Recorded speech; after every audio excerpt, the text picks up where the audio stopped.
आज मैं एक ऐसे टॉपिक के बारे में आपको बात करता हूं जो आप अगर QA/QC है या साइट इंजीनियर या साइट सुपरवाइज़र हैं तो आप इस चीज़ के लिए बहुत ज़्यादा अवेयर रहें तो ज़्यादा बेटर है।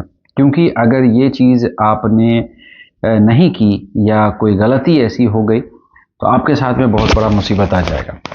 प्रॉब्लम ये है कि जब हम इंस्पेक्शन के लिए क्लाइंट को बुलाते हैं और वो टाइम लेते हैं, मतलब 1 दिन 2 दिन या 3 दिन टाइम लेते हैं, तो होता क्या है कि हम उस काम को आगे बढ़ा देते हैं। अक्सर हमारे साथ में ऐसा ही होता है कि हम उस काम को आगे बढ़ा देते हैं। तो मेरे साथ में आज कुछ ऐसा ही गलती हो गया, इसलिए मैं सोचा कि आपको बताऊं। क्योंकि आज मेरे साथ में ऐसा ही कोई गलती हो गया। गलती ये हो गया कि जब हम एक्सकवेशन किए थे 2 दिन पहले, तो 2 दिन पहले करने के बाद क्या हुआ कि जब हमारा एक्सकवेशन लाइनअप जो ICT कंड्यूट डालते हैं, वो डालने के टाइम पे जब मैं डाला तो मैं क्या समझा कि क्लाइंट मेरा जान पहचान का है ही। क्लाइंट को मैं 2-3 साल से मैं जानता हूँ। तो जानता हूँ का मसला क्या हो गया कि जब मैं WIR सबमिट किया, मतलब कंड्यूट मैंने डाल दिया, सॉइल मैंने डाल दिया, वार्निंग टेप मैंने डाल दिया, बैकफिलिंग मैंने कर दी, सब कुछ मैंने कर दिया।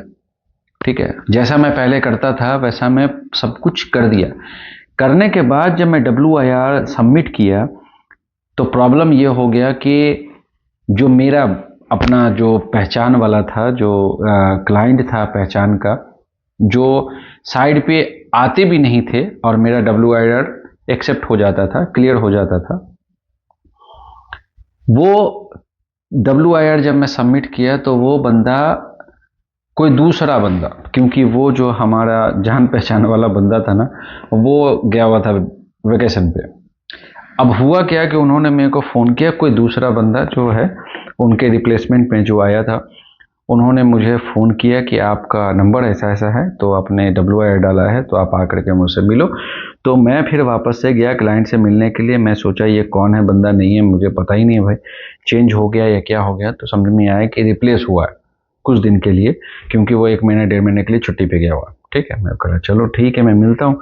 मैं मिलने के लिए जब गया तो उन्होंने मेरे को बोला कि मैं इंस्पेक्शन के लिए आना चाहता हूँ, तो आप इंस्पेक्शन के लिए सब चीज़ तैयार करें, तो मैं जल्दी पहुँचता हूँ। अब मैं फ़ोन करूँगा आपको कि किस टाइम में आना है और कब आना है। मेरा तो दिमाग ख़राब। अब मैं कंफ्यूज हो गया कि भाई अब मैं क्या करूँ नहीं करूँ, कुछ समझ में नहीं आया।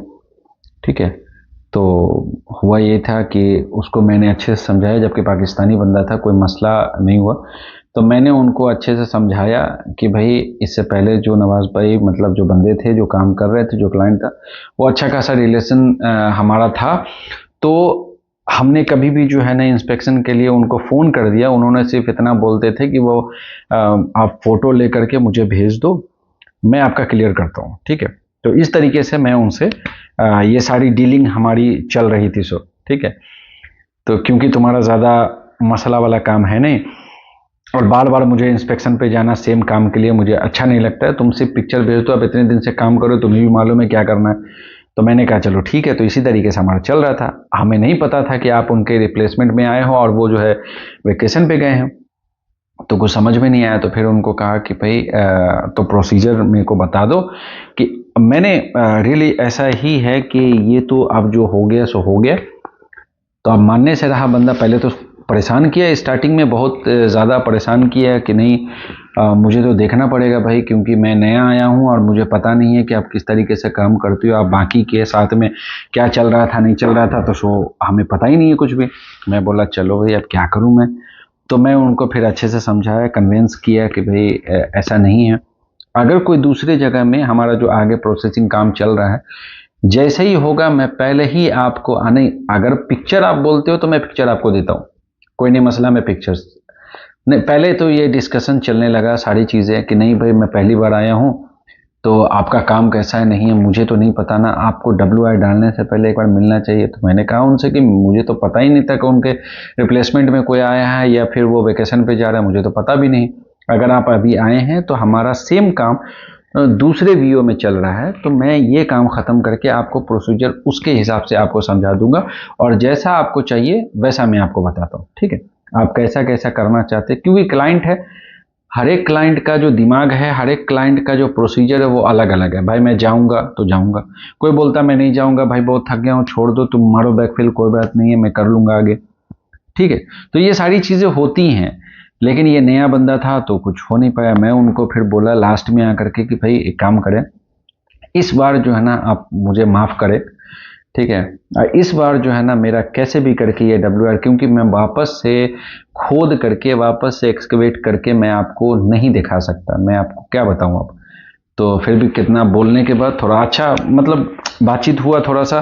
तो बात करते करते जो है ना उनको मैंने बोला कि मेरे पास में पिक्चर्स है, आप चाहो तो मैं पिक्चर्स आपको दिखा देता हूँ। तो उन्होंने बोला कि पिक्चर्स दिखा करके कोई फ़ायदा नहीं, क्योंकि मुझे तो प्रोसीजर ही नहीं मालूम है कि कैसे करते हो आप लोग। मैं बोला कि मैं आगे दिखा दूंगा, आप ये पिक्चर देखो, मेरे भरोसे में, मेरे हिसाब से आप ये सिर्फ क्लियर करो, ठीक है। नहीं तो आप यहाँ पे सिविल भी है, इलेक्ट्रिकल भी बंदा है, इससे आप जो है ना पूछ ले कि मेरा जो रिकॉर्ड है वो क्लियर है, ठीक है। तो उनके हिसाब से, नहीं तो मैं नहीं जानता भाई, आपको दिखाना। मैं बोला ठीक है, आप पिक्चर देखो, एक बार भरोसा करो, उसके बाद फिर कभी ऐसा नहीं। जो कमेंट मैं बोलता हूँ वो कमेंट आप दे दो, बाकी मेरे पे छोड़ दो, आपको कभी कोई परेशानी नहीं, कोई मसला नहीं होगा, ठीक है। तो बोलते चलो ठीक है, मैं आपके भरोसे में मैं करता हूँ कुछ, लेकिन नेक्स्ट टाइम मेरे को चाहिए। मैं बोला चलो ठीक है। तब मैंने उनको जा करके वो सारी पिक्चर्स दिखाई, अपना भरोसा दिखाया। भरोसा करने के बाद उन्होंने WR क्लियर किया मेरा। लेकिन फिर भी मैंने जो कमेंट बोला नॉर्मली, यहाँ survey report approved, attach approve survey report, फिर टेस्ट रिपोर्ट चाहिए, सॉइल का टेस्ट रिपोर्ट चाहिए, वार्निंग टेप का MR चाहिए, वो सारा जो कमेंट है ना आप दे दो, आई एक्सेप्टेड विथ कमेंट कर दो, बाकी क्लियर मैं करवा लूँगा, कोई नहीं मसला। तो उसके बाद फिर जो है उनसे रिलेशन थोड़ा अच्छा बना, और उनको मैंने पिक्चर्स दिए, उसको मैंने पिक्चर्स WIR में भी सबमिट किए, अटैच किए हुए थे, उनको मैंने अलग से भी दिखाया, तब जा करके मेरा ये क्लियर हुआ। सो तो इसलिए कभी भी बिना इंस्पेक्शन का आप कोई भी बैकफिल ना करें, कोई भी इंस्टॉलेशन ना करें। नहीं तो बहुत सारी चीज़ें हैं जो अगर आप विजिबल मतलब सामने हैं तो आप दिखा सकते हो।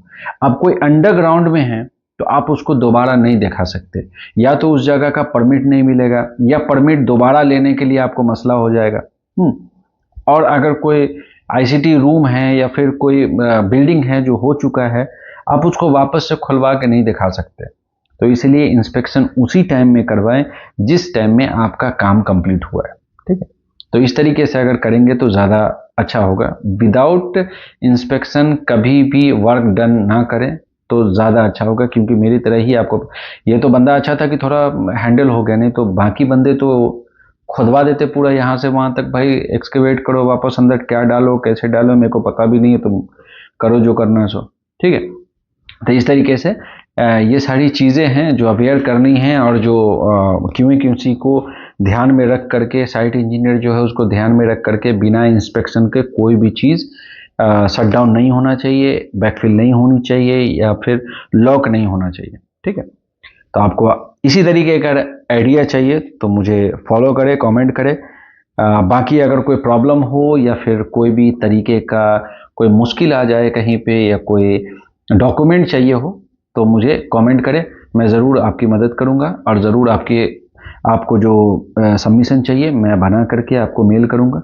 जैसा मर्जी वैसा करे, तो मैं आपकी ज़रूर मदद करूंगा और तैयार रहूंगा हमेशा आपके कमेंट का जवाब देने के लिए। Thank you very very much. बाकी बने रहें नेक्स्ट वीडियो के लिए।